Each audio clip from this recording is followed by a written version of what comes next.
Alors, bon après-midi à chacune et à chacun. En vous voyant ici réunis, j'ai deux sentiments qui m'animent. J'en ai un de joie, d'abord de vous voir aussi nombreux en pleine semaine pour venir rencontrer Jésus. Et j'en ai un autre aussi qui m'inquiète un peu, parce que je me dis, s'il y en avait qui étaient venus rencontrer Léandre, eh bien ça serait beaucoup moins bon. Ça pourrait apporter, parce que Léandre, il ne peut rien donner. C'est seulement Jésus qui peut vous donner des belles choses. Et c'est réellement, et j'aimerais qu'au tout début, que nous prenions conscience que c'est réellement Jésus qui nous rassemble ici cet après-midi. Lorsque les livres que j'ai été inspiré d'écrire portent le titre « Pour le bonheur des miens, mais choisi Jésus », et à chaque fois que j'ai à rencontrer un groupe ou à donner une conférence, je demande à Jésus d'envoyer ses choisis. Puis je lui demande même d'empêcher ceux et celles qui ne seraient pas ses choisis d'être là, afin d'être bien sûr que son amour puisse circuler librement dans les cœurs. Et je suis sûr que si vous êtes ici cet après-midi, c'est que vous êtes des choisis de Jésus. Comme je crois en être un, nous aurons à réfléchir ensemble sur ce que signifie être choisi de Jésus et comment répondre à l'appel. Lorsque Jésus choisit, qui appelle, c'est toujours pour distribuer ses grâces et ses bénédictions. En d'autres termes, Jésus nous accueille cet après-midi ayant les bras chargés de cadeaux. Il y en a de toutes les formes, de toutes les grandeurs, de toutes les dimensions, mais il y en a pour chacun et chacune de nous. Ce qui détermine les cadeaux avec lesquels vous allez repartir, ce n'est pas la quantité de cadeaux que Jésus a avec lui, parce que lui, il en a beaucoup. Ce qui détermine, c'est l'ouverture de notre cœur. Notre ouverture à accueillir les cadeaux qu'il veut nous déverser, qu'il veut déverser en nous. Parce que Jésus, ses cadeaux sont toujours au niveau du cœur, sont jamais au niveau de la raison. Et lorsque commence plus nous déballons les cadeaux de Jésus, plus ils deviennent importants, plus ils sont beaux, et ça nous permet d'en découvrir d'autres. Un point qu'il m'apparaît important pour bien accueillir les cadeaux de Jésus, c'est d'arriver ici sans avoir d'attente, sans exigence. Être tout simplement là parce qu'il nous a invités et que nous avons répondu à son appel et d'être prêts à ouvrir son cœur. Il est heureux que cette rencontre se fasse à l'intérieur d'une journée de prière, parce qu'il n'y a rien qui ouvre les cœurs, qui peut mieux ouvrir les cœurs que la prière. Mais j'aimerais tout de même, au tout début, prendre un petit moment pour prier avec vous, pour qu'on puisse s'unir ensemble réellement dans la prière, en plaçant cette rencontre sous le regard bienveillant du Père. Père, je vous demande comme grâce qu'au cours de ces rencontres, nous puissions arrêter de nous regarder. Arrêter de regarder nos petites et nos grandes misères. Regarder nos joies, nos peines, nos occupations, nos préoccupations, pour tourner notre regard vers vous. Regardez votre bonté. Regardez votre beauté. Regardez votre grande miséricorde. Regardez votre amour. Jamais nous ne serons dignes de cet amour et de cette miséricorde, mais nous voulons l'accueillir parce que vous, dans votre plan d'amour, vous voulez qu'il en soit ainsi.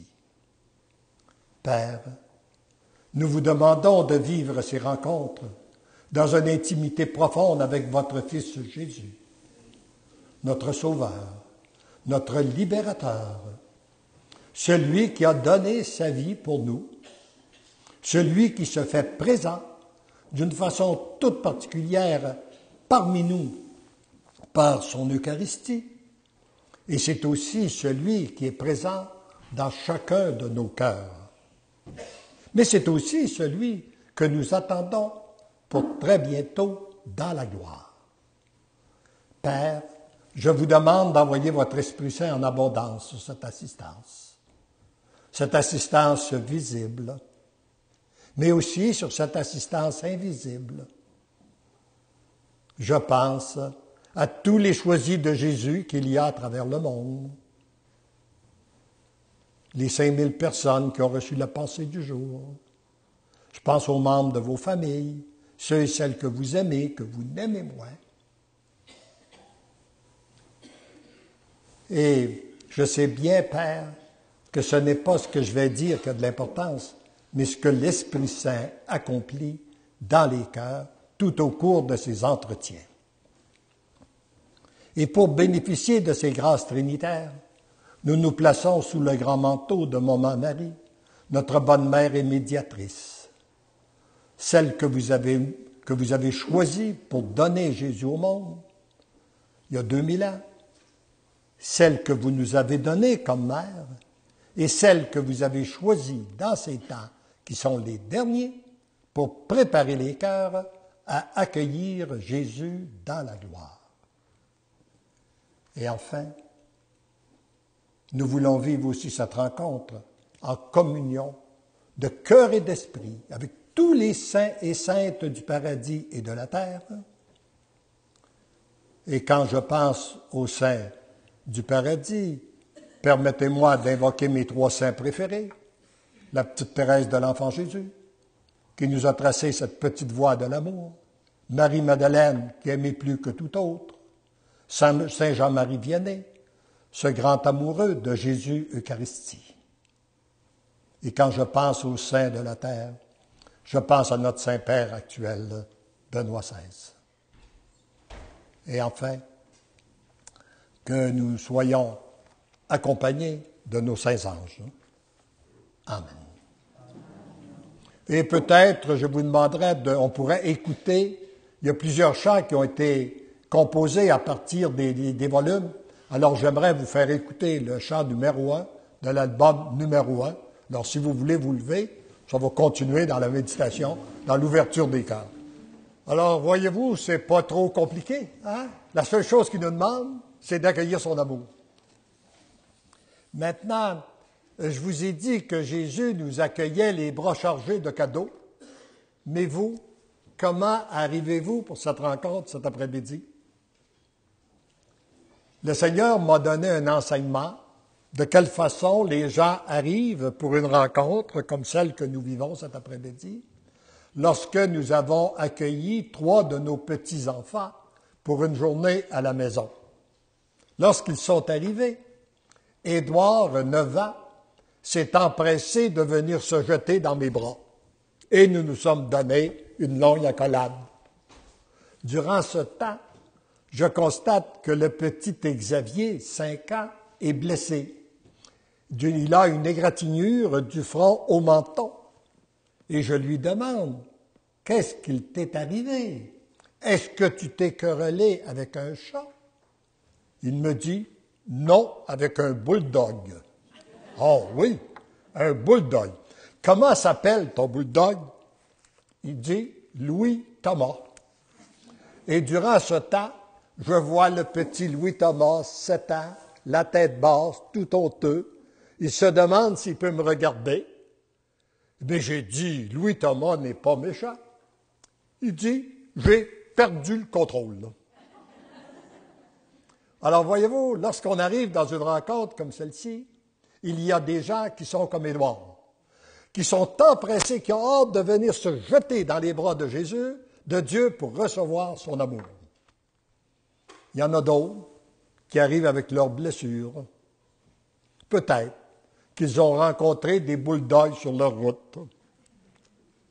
Puis il y en a d'autres qui arrivent, comme Louis Thomas, un peu honteux, pas fiers de leur vie passée, ayant l'impression d'avoir perdu le contrôle.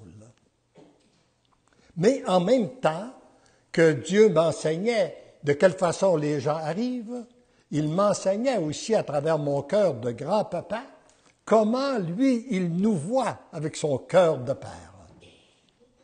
Parce que lorsqu'ils sont arrivés et qu'Édouard s'est venu se jeter dans mes bras, j'ai eu l'impression que j'avais plus d'amour pour Édouard que pour les autres. Mais lorsque j'ai vu que le petit Xavier était blessé, j'ai cru que j'avais encore beaucoup plus d'amour pour le petit Xavier. Et lorsque j'ai vu l'état honteux de Louis-Thomas, eh bien là, je dirais, mon cœur a fondu et j'ai ressenti, j'avais encore beaucoup plus d'amour pour Louis-Thomas. Ça, pour moi, c'est l'amour de notre Dieu. Peu importe comment nous arrivons, c'est l'important, c'est que nous soyons là. Et lui, il nous aime, tels que nous sommes. Je me suis empressé d'ailleurs de prendre les deux plus petits, puis les coller contre moi, leur raconter une histoire pour leur montrer que je les aimais. Et ça, pour moi, alors, il y avait une seule chose qui était importante, c'était qu'ils étaient là avec nous. Et c'est réellement l'amour de Dieu, notre Père. Maintenant, lorsque je vous ai dit que vous étiez des choisis, peut-être qu'il y a plusieurs questions que ça peut susciter chez vous. Pourquoi Jésus se choisirait-il du monde aujourd'hui, en 2010? Nous savons qu'il a choisi ses apôtres il y a 2000 ans pour fonder son Église. Nous savons que depuis ce temps, il a choisi des prêtres, des religieux, des religieuses, des saints, des martyrs, mais pour permettre à notre Église de se rendre jusqu'à nous. Mais pourquoi en 2010, il se choisirait encore du monde, avec puis beaucoup de laïcs à travers nous? Eh bien, c'est à cause des temps privilégiés que nous vivons. Nous sommes actuellement à l'aurore de la plus belle des histoires du monde. Pas petit, là. C'est pas ce que vous avez lu dans les journaux. C'est pas ce que vous avez appris. Non plus, vous avez vu à la télévision. Mais moi, c'est qu'est-ce que je viens vous dire. Nous sommes, oui, nous vivons dans une période où le mal abonde, mais les grâces surabondent. Et nous sommes actuellement à l'aurore de la plus belle des histoires du monde. Lorsque le père Jacques Lausier, de l'Informateur catholique, a été le premier à commenter ce premier volume en 1999, il a titré son article que nous sommes à l'aurore de la plus belle des histoires du monde. Alors j'ai compris que c'était un des messages importants qu'il y avait dans le volume, et depuis ce temps, à chaque fois que j'ai pris la parole, j'ai dit que nous étions à l'aurore de la plus belle des histoires du monde. Au début, je le disais dans la foi. Mais cet après-midi, je n'ai pas besoin de ma foi pour vous le redire.